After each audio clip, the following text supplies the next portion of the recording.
పెద్దలు బాజిరెడ్డి గోవర్ధన్ గారికి స్వాగతం చెబుతూ వారిని వేదిక మీదకి తీవ్రంగా ఆహ్వానించారు. అలాగే మరో అతిథి పెద్దలు సురేష్ రెడ్డి గారిని ఆహ్వానంగా వేదిక మీదకి ఆహ్వానించలేదు. పెద్దలు మన జగిత్యాల ముద్దుబిడ్డ గారిని వేదిక మీదకి ఆహ్వానించలేదు.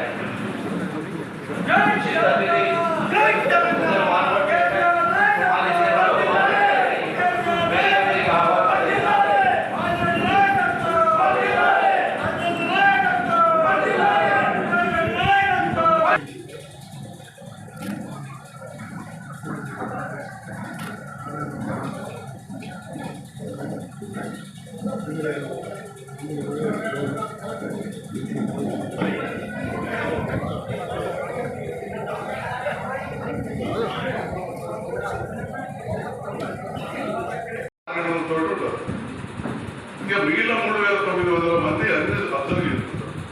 ఎందుకు వేసిన వాళ్ళ మీద బ్రహ్మాండంగా కేసీఆర్ గారు ఆలోచన 3 గ్రామ పంచాయతీలు చేసింది.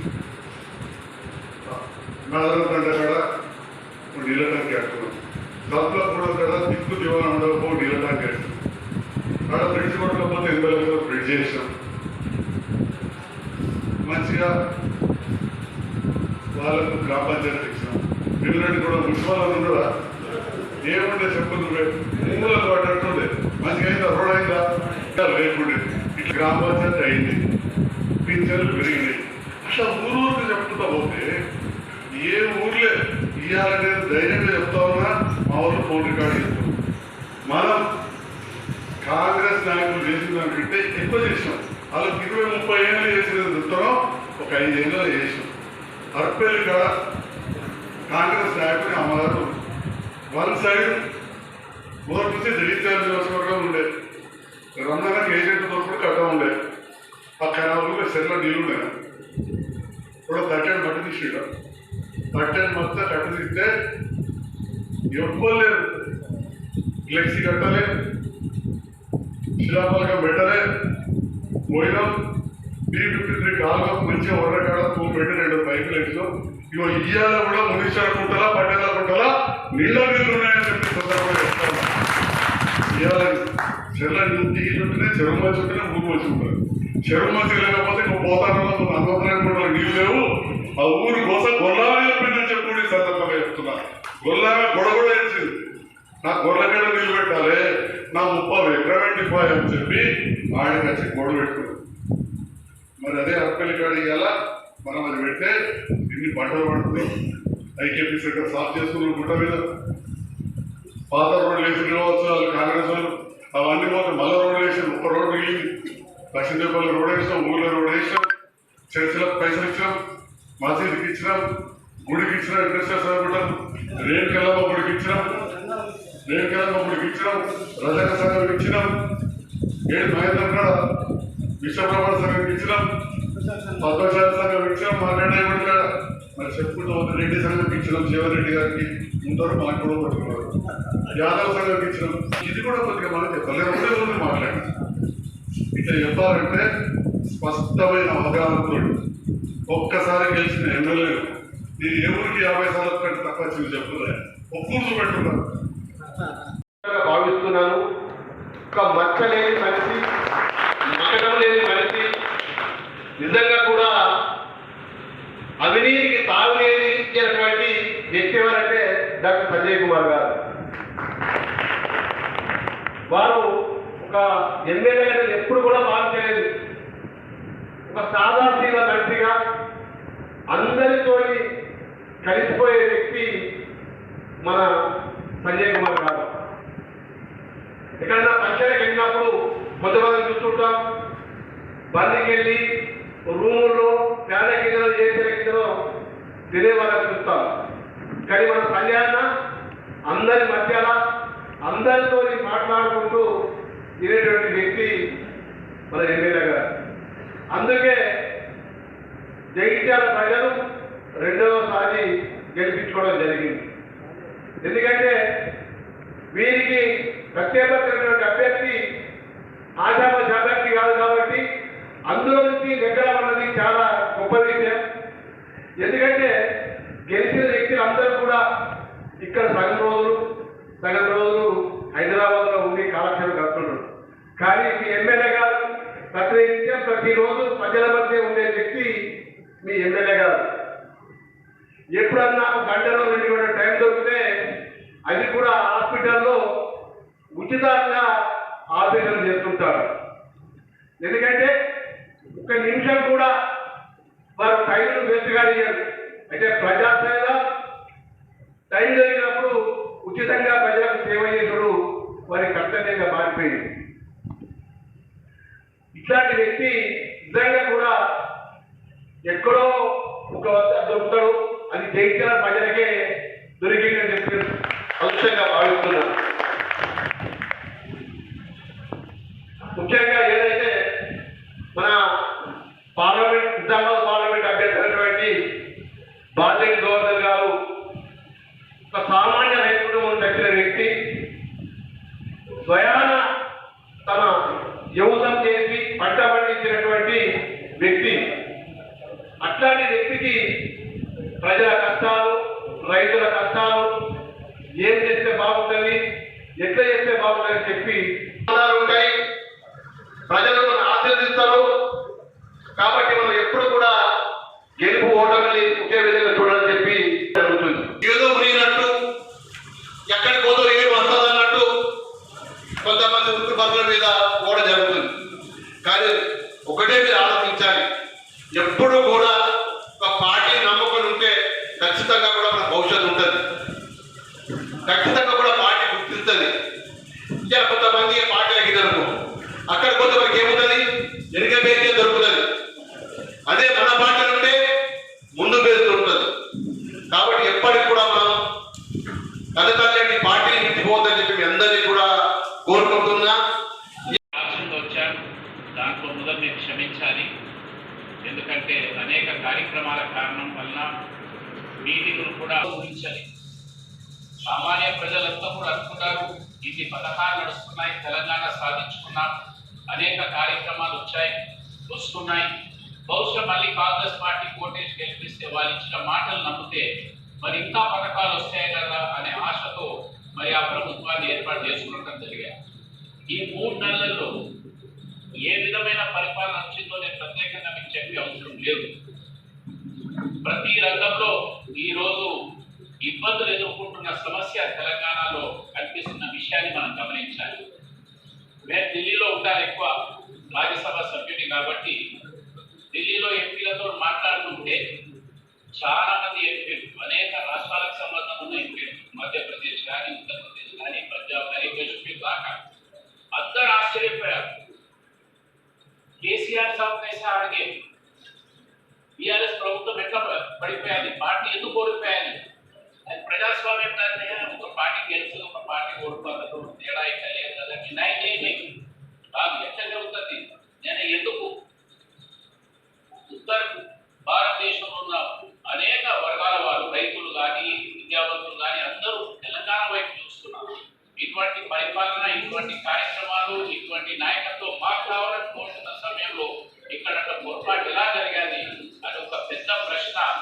బహుశా ఈ దక్షిణాది ప్రాంతాలు అంటే మన సౌత్ ఇండియాకి ఒక చిన్న రాష్ట్రంలో ఒక ముఖ్యమంత్రి ఓడిపోతే భారతదేశ చరిత్రలో ఎప్పుడు కూడా ఇది ఉత్తర మరి భారతదేశంలో చర్చ జరగలేదు. అది చర్చ జరిగింది. ఎందుకు జరిగింది అనే విషయాన్ని మనం గమనించాలి. దానికి ప్రధాన కారణం 2014లో తెలంగాణ రాష్ట్ర ఏర్పాటు కొరకు జరిగిన ఉద్యమాన్ని ప్రపంచమంతా చూసింది, మీకు అన్ని తెలిసిన విషయం.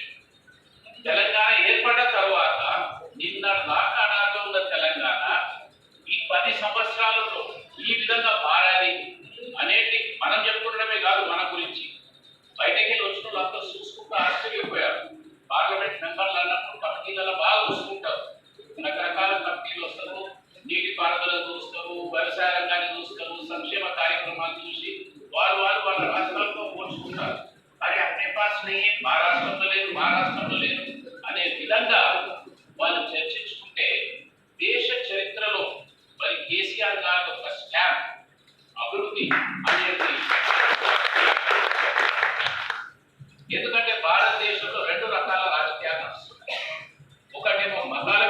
నడుస్తుంది, ఒకటేమో కులాల పేరు మీద నడుస్తుంది. ఈ మతాలు కులాల పేరు మీద నడుస్తున్న రాజకీయానికి ఒక ప్రత్యేకమైన ఒక కొత్త స్లోగన్ అభివృద్ధి సంక్షేమం అనేది దేశంలో తీసుకొచ్చింది మన ప్రియతమ నేత కేసీఆర్ గారు అనే విషయాన్ని దయచేసి మనం గమనించాలి. 3 నెలల మీరంతా కూడా ఊర్లలో ఉంటారు కాబట్టి అరే ఆ నాయకుడు బాయ్ ఈ నాయకుడు బాయ్ మన పార్టీకి అని అప్పుడప్పుడు కొంచెం ఆవేదన పొందొచ్చు, కొంచెం అప్పుడప్పుడు నిరాశ పడవచ్చు, లేకపోతే ఇంకోలో పోతున్నాడని అరే ఏమైపోతుందో మనని కొంచెం భయపడవచ్చు. దానికి అందరికీ తెలుసు ఉంటాం కాబట్టి ఇప్పుడు జర్లీట్ ఉన్నప్పుడు క్యాబినెట్ ఉన్నప్పుడు తుమ్కాడ ఏం తెలుస్తుంది ఎగ్జామ్ అంత కచ్చరా అంత చూపుతుంది. తుమ్ లేపాక ఏది పోతుంది బయట మొత్తం కచ్చరా ఒక్కపోతే బాగా కచ్చరా. ఇప్పుడు జరుగుతున్నది మన పార్టీలు అంటే పెద్ద పెద్ద ముద్దులు ఉంటాయి. ఇప్పుడు అంత పెద్ద ముద్దు నాని నాని నాని అవుతుంది ఏమంటారు పోయిన ముద్దులు చూస్తే బలమైన ముద్దాలు చేస్తారు, పడగానే 4 కూడా లేదు. ఇప్పుడు ఆ పరిస్థితి ఉన్నది కాబట్టి ఎందుకంటే తెలంగాణ రాష్ట్రానికి ఇప్పుడే నేను చెప్పినట్టు దేశంలో ఒక ప్రత్యేకత ఉంది కాబట్టి ఆ ప్రత్యేకతను కాపాడుకోవడానికి ఈ ఎన్నికల్లో మనకు అవకాశం వచ్చాయి. ఈ ఎన్నికల్లో ఏం అవకాశం వచ్చిందంటే పోయినసారి మన ప్రభుత్వం పోయినా ఇప్పుడు తప్పనిసరిగా తెలంగాణ గొంతును తెలంగాణ బాధలను కాపాడుకుంటా పార్లమెంట్ మెంబర్లను గెలిపించుకొని చాలా సమస్యలు నాకు వచ్చింది. ఇలాంటి వ్యక్తి నేనంటే నాదని పరిచయం చేసుకోవడం కాదు, కానీ సమస్యల ముందుకు వస్తే తప్పించుకుని పోయే వ్యక్తి కాదు. సమస్యల ముందుకే నేను వెళ్తా సమస్య పరిష్కారం చేస్తాను. సమస్యలు వస్తున్నాయంటే పారిపోయే వ్యక్తి కాదు. కాబట్టి నేనేం చెప్తున్నా అంటే మీరు చాలా మంది నాయకులను చూసినారు. మల్లారెడ్డి గారు రెడ్డి గారు అనుభవం ఈ మండలం కేంద్రం కావడం కాదు ఆయన చెప్పారు. అదేవిధంగా జీవన్ రెడ్డి గారు కానీ తర్వాత రత్నాకరరావు గారు కానీ మొదటి మండలాన్ని డెవలప్ చేసినప్పుడు తెలుస్తున్నా. నేనేమంటున్నా అంటే అది ఏం చేసినా 2014 ఏం చేసిన వాళ్ళు 2014లో తెలంగాణ సాధించిన తర్వాత కేసీఆర్ గారు గతంలో చేయనటువంటి పనులు చాలా చేసినారు. రైతాంగానికి 2014 కంటే ముందు రైతులకు చేసింది ఈ రాష్ట్రంలో దేశంలో రాజశేఖర రెడ్డి గారు కాంగ్రెస్ పార్టీ నాయకులుగా ముఖ్యమంత్రి వల్ల ఒక రైతాంగానికి 24 hours కరెంట్ ఇచ్చిండు, ఆయన నీళ్ళు ఇచ్చిండు, మరి చాలా కొంచెం సాయం చేసినారు. కానీ కేసీఆర్ వచ్చిన తర్వాత రైతాంగానికి 24 hours కరెంట్ కాకుండా రైతు బంద్ ఇచ్చిండు, ఎకరానికి 10,000 రూపాయలు. రైతు చనిపోతే ఆదుకున్న నాయకుడు వెళ్ళడంలో రైతు చనిపోతే 2 లక్షల రూపాయలు ఇచ్చినారు. అదేవిధంగా రైతు పండించిన పంటలు కూడా ఎంఎస్పీ రేటు కొనుగోలు చేసిన వ్యక్తి కేసీఆర్ గారు. ఇవి చేయడం కాదు. ఈరోజు మరి గతంలో 2014 ముందు ఉన్న పెన్షన్ కాంగ్రెస్ పార్టీ దానిలో 200 రూపాయలు మాత్రమే ఉన్నాయి. వృద్ధుల గ్రామీణ 200 రూపాయలు. కేసీఆర్ వచ్చిన తర్వాత 2,000 రూపాయలు ఇచ్చినారు. అది ఒకటే చేయడం కాదు, అన్ని మన తర్వాత నేను చెప్తున్నా మీ అందరికీ కూడా ఆ దందరు మొత్తం బంద్ చేపిస్తాను. దందరు మొత్తం బంద్ చేస్తాను. పోలీస్ స్టేషన్లో కూడా అన్యాయంగా మన కార్యకర్తలు పిలిస్తే స్వయంగా నేనే వస్తాం police station. Vote repair case పెడుతున్న వాళ్ళు ఎన్ని జనం చేస్తాం ఇబ్బంది లేదు. ధైర్యంగా మనం ఉండాలి. రెండో ఏంటంటే ఒకసారి మనం గెలిస్తే కేసీఆర్ చేయడం అనుభూలేదు. ఆయన ధైర్యం ఇస్తాం. ఆయన బాధపడదు. ఇంత చేసినా నేను ప్రజలు నాకు ఎవరికి వెళ్ళాలనుకున్నాను. ఒకసారి నేను గెలిచిన అనుకోండి, నా ద్వారా నాలాగా 7 స్థానాలు మనకు వచ్చిననుకోండి, తప్పకుండా మనం కేసీఆర్ ధైర్యం ఇచ్చామని మరి ఆయన విషయం మజబూత్ చేద్దాం. మనం మరి ఈ ప్రాంతం డెవలప్ చేద్దాం. మనం ఇవన్నీ తెలియజేస్తున్నాను. ఇక్కడ చాలామంది గిరిజన సోదరులు ఉన్నారు, చాలామంది రైతులు ఉన్నారు, ఇక్కడ చాలామంది ఇతర వర్గాల వాళ్ళు ఉన్నారు. వాళ్ళందరూ తెలియజేస్తున్నా మీ అందరూ చేసే కార్యక్రమాలు మా సంపూర్ణ మద్దతు మాకు ఉంటుంది. ఈ ప్రాంతంలో సాగునీరు ఎదుర్కొన్నారు, త్రాగునీరు కూడా ఎదుర్కొన్నారు. తప్పకుండా నేను గెలిచిన తర్వాత ఇద్దరం కలిసి త్రాగడానికి నీళ్లు కానీ సాగునీరు కానీ ఇప్పించి ఏర్పాటు చేస్తామని తెలియజేస్తూ అది ఒక్కసారి ఒక్కసారి మీ అందరూ దయచేసి మీరే కాదు, మీరు గ్రామానికి వెళ్ళిన తర్వాత హోటల్ దగ్గర కూర్చొని మాట్లాడండి. హోటల్లో మంది కలుసుకొని ఛాయ్ కూర్చుంటారు. అడగండి, నాలుగు వేలు వచ్చాయండి, గాలి వచ్చిండాడు ఇంట్లో మనం అంటారు కదా. ముసలి అడగండి, 5 మంది వచ్చిన గాలి వచ్చిండాడు, ఇది స్థాపిస్తే 5 వేలు. ఈ చర్చ పెట్టాలి. మీరు చర్చ పెట్టి ప్రజలు తెలిసిపోతుంది.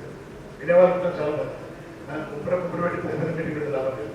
చిన్న చిన్న మీటింగ్ పెట్టాలా, వాళ్ళ మనసులో మనం దోచుకోవాలి.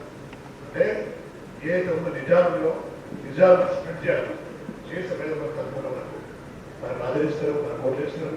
కాబట్టి ఈరోజు మరి కాలతీతమైన మీ అందరికి కలుసుకునే అవకాశం నాకు జరిగింది. ఇక్కడ 7 గ్రామ పంచాయతీ